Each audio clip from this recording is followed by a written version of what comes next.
Yes, magandang araw po sa ating lahat mga kalingap, mga kaibigan. At ngayon po itibigyan po natin ng konting reaksyon. Ito pong mga DSM Angels sa Singapore na na-interview po ni Manzano TV. Ayan. So nasa sentro tayo ng daig po mga kaibigan. Ng diet yung video. Bumaba lang po si Ate Edna at nagkaroon ng contest sa video. Ito po ang video po mga kalingap. Unahin ko pong i-play itong kay Lopez Roda. Ito po ang video mga kaibigan at pakinggan po natin yung kanyang saloobin, yung kanyang damdamin po kung ano ang kanyang reaction, ano kanyang sinabi about doon sa tanong po ni Manzano about sa tulpuhan. So anyway, Ate Lopez Roda, so same question pa rin. Siyempre, pakilala ko ulit sa kanila. Baka hindi yung mga bago lang sa channel ko, baka hindi kanila kilala. So, Kilala na ako yung mga taga Singapore. pero siyempre, pakilala ka pa rin. Sino ulit si Ate Lopez Roda? Ako si Lopez Roda May dito sa Singapore. Nakatira dito sa Cati. So, may asawa din kayong Singaporean, ano? My husband Singaporean and I got 3 kids. Yun. So, Ate Lopez Roda, ilang years na kayo sa Kalingap as a follower? Sa Kalingap, Oo, ilang taon na kayo? nag-start ako kay Kuya Bal, 2016, 17, sa ano pa lang yan, sa Facebook. Oo, matagal na rin. Oo, matagal. Nag-start tayo mag-YouTube to 2019. Yun ang start natin ng mag-YouTube 2019 po. So matagal na palang followers si si Lopez Roda May. Matagal-tagal na po pala siyang followers natin.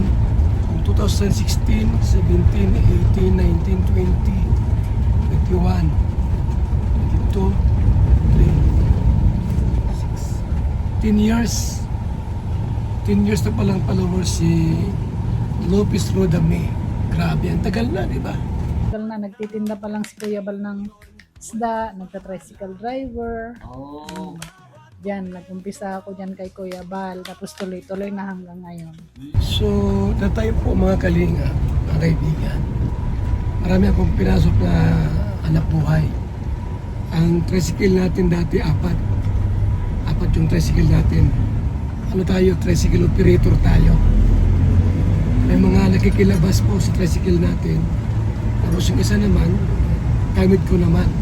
No, nag-i-isda po tayo. So lahat ng racket po ginagawa natin para mabuhay. Marangal na nabuhay po ang pag-iisda at ang pagka-tricycle. So alam ni Lopez Roda May yung mga racket natin, yung mga ginagawa. At syempre po yung ating mga kinikita sa hanap buhay. May mga tulong na ginagawa, feeding program ang ating pong ginagawa noon. Kapakain sa mga bata, At halos weekly po, halos linggo-linggo, meron tayong feeding program. Pero sa nangyaring issue, Ate, tanungin ka agad sa nangyaring issue. Ano masasabi mo? Ano mabibigay mong komento doon? Mabibigay kong komento, ano ba? Magulo? Pero normal naman ang gulo kahit saan naman may issue eh. Gulo. Kaso lang, ang hindi ko lang ginusto yung pinatulfo si Kuya Bal So, na do you think deserve mo? Hindi. hindi deserve ni Kuya Bal na iganon siya. Bakit? Kasi, naiyak tuloy ako. Mayak si Ate Lopez Roda. Pero syempre, hindi deserve talaga ni Kuya Bal yun. Kasi after all, marami na silang natulungan talaga, di ba?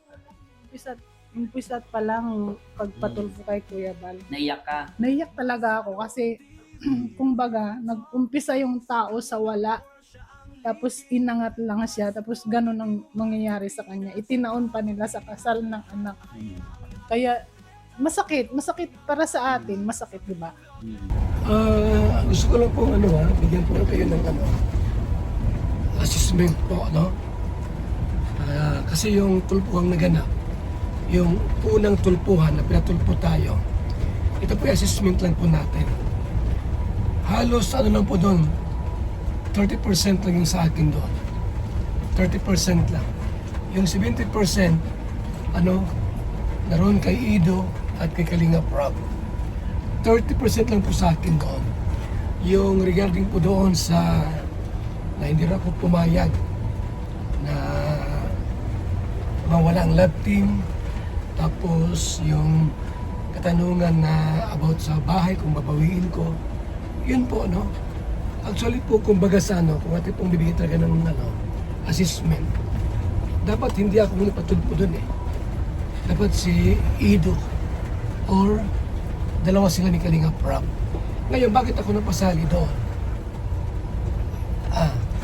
Tuloy, nung napasama tayo doon sa tulpuhan, mas napahiya sila. Kasi ni-address yung tulpuhan doon sa manyakan, sa nangyaring love team, sa nangyaring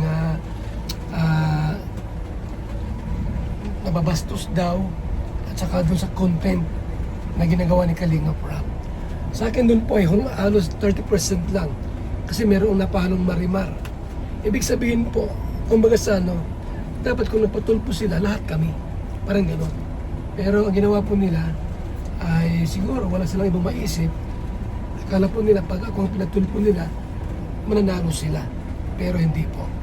Mali po sila doon sa ginawa po nila. Na nagmamahal sa Kalinga, masakit talaga. Kaya, Kaya siguro kahit naman siguro ako, hindi ko rin makakalimutan yan, hindi mabura sa isip ko hanggat hindi nag-public apologize yung taong gumanon kay Kuya Bal. so gusto mo mag-public apology din? Dapat bumalik na lang siya sa kay Tulfo para mabawasan yung sakit ng loob ng nasaktan.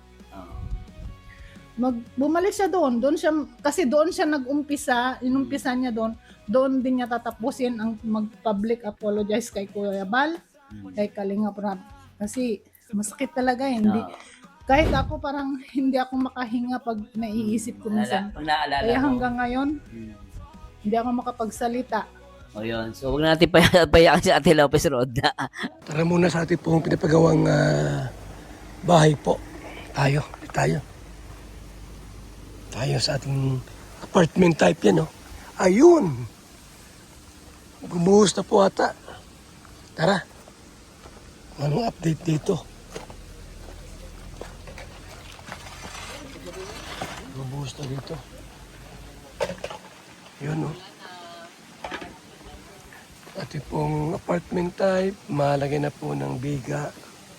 At pagkabiga po, mabubong na po yan. Mabubong! So yan na po yung ating pong project. Yung project po natin po, yan na po. Ginagawa na. Matagal matapos, Di bali, ang malaga po ay nasimulan po natin. Nasimulan po natin ito. Para po sa ating mga scholars at mga bisita. Kasi 4 na kwarto po yan. 4 na rooms yan. Kaya pwede yan sa mga bisita po na diyan matutulog or magpalipas ng gabi kung may mga dadalaw dito sa Kalingap, mga kaibigan. So yan na po. Sorry Ate Lopez Roda. Pero ngayon, nakikita mo naman ngayon ng dahil ngayon talagang sila na ngayon nag-aaway-away. Di ba nalalaman na natin kung sino yung nagsimula ng lahat, sino ba talaga, saan ba nagka-problema? Kasabihan na karma is digital talaga yun. Karma is digital. Karma talaga. May mga karma yung mga taong walang utang na loob. Yan, talagang solid si Ate. Pero alam mo Ate Lopez Roda, ikaw, anong mapapayo mo naman sa mga anti-kalingap ngayon na bumabanat sa kalingap? Meron ka bang gustong sabihin sa kanila or advice? Yung mga anti-kalingap, itigil na ninyo. Tigil na nyo yung mga hindi dapat ibato kay Kuya Bal, kasi si Kuya Bal naman pagtulong lang naman ang inaasam niya doon sa mga taong gustong matulungan. Kaya itigil na yan. Itigil na mga anti-kalingap, itigil na yan. O, tsaka in the end of the day, ano bang mapapala mo doon, di ba? Walang mapapala. Tingnan mo ngayon, nagsasalpukan na sila. nag nag Pero- sila nagbabanatan ngayon, no. Saan sila ngayon? Pero ikaw ate, anong mabibigay mo namang advice kay Kuya Bal? May gusto ko bang sabihin kay Kuya Bal? Kuya Bal, wala. Tuloy lang ang gawa. Tuloy lang ano. Tuloy lang. Laban lang, Kuya Bal. Oo. Ipaglaban mo ang dapat mong ipaglaban mo ang karapatan mo para makuha mo yung hustisya ng ginagawa mo. Ayun, di ba? So dito po mas matindi yung sinabi ni Lopez Roda na dapat po magpatulpuli at humingi po ng sorry.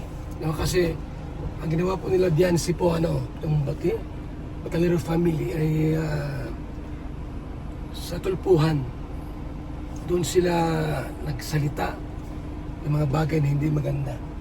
So sabi ni Lopez Roda dapat din daw doon mag-public apologize. Tama din naman eh.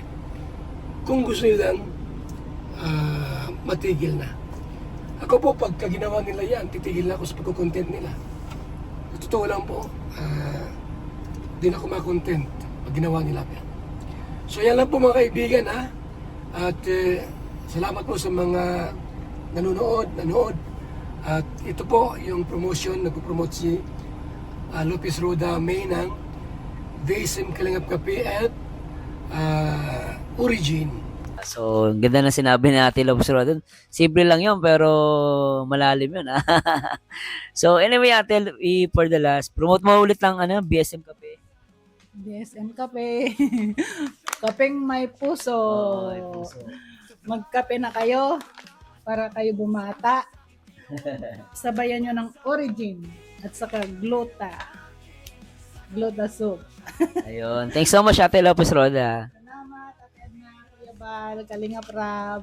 Ayun. Thanks so At much po. salamat din pala Hmm. sa naging bisita ko. Ulit banggitin yung pangalan nila. Salamat pala at nadala ako ni Ading Marsano, Sis Gladys at saka Sis Leia. Ayun. Kahit na maliit itong bahay ko, pero ang puso ko Ayun. malaki. Yun ang importante doon. Di ba? Salamat mga kaibigan. Solid Kalingap. Again, thank you po again. Nandito po ang Kalingap Reactor and of course, nandito ang BSM Kalingap Angel ng Singapore. and One Kalingap One Family. Yahoo!